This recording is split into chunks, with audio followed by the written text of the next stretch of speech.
So just touch on a couple of these things. Poorly conditioned backs are really a major part of the problem.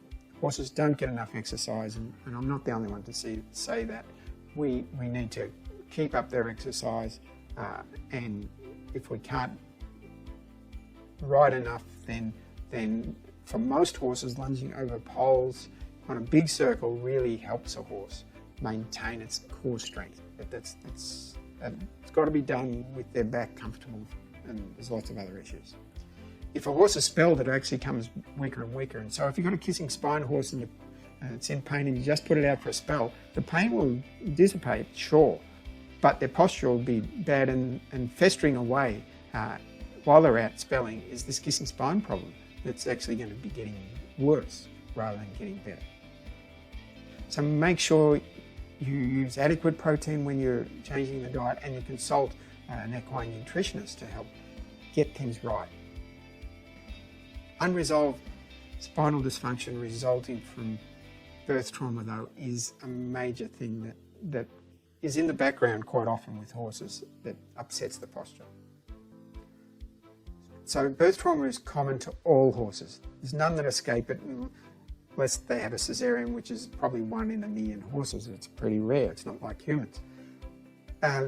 So they've got to got to force their way out through the birth canal, and they get highly squashed when they do that. And the most common place they get, or most impacted area, is that of the upper chest, involving the spine under the shoulder blades, and that reflects in trouble later in life. Also, we get compression of the pelvis, which is the next biggest part of the horse, and that tends to be torsed and leads to problems of weakness in that area that can come back to bite us as well. Tightness and tenderness through the wither, the girth and the chest, all areas that as riders we impact on. We put pressure on the wither and through the back, down through the girth. All these things are affected by birth trauma too, so we get an overlap of problems. Birth trauma not only affects those areas of the body, but causes heightened anxiety and fear, leads to stomach ulcers very often. As I said, it has pain associated with the wither, the girth, the saddle seat, so all affecting us, the pressure from us riding on them. It involves quite often bracing of the back and stiffening of the back and dropping of the back with high head carriage and disengagement of the hind end. So it's a very important thing that needs to be addressed as far as treating kissing spines as well. Horses fall lots and lots during their life. That causes trauma. Horses are heavy animals, they land heavily, they bruise just the same as us. And if you do a post-mortem on a horse that's just had a major fall, the amount of bruising is just something astonishing. So that has an effect in itself. And there are strain and other problems that occur as a result of falls. We can't forget leg injuries too. We've mentioned hoof pain, but there are other leg injuries that can alter the posture and lead to poor posture and bracing of the back and contribute to kissing spines. What happens with the posture? There are numerous things that happen to the body, and we'll run through just a few of those. As I've mentioned, when the chest drops, these vertebrae are pushed together, the ligaments are strained, vertebrae come apart at the bottom here and strain the ligaments between the vertebrae. The chest is dropped as that's done too.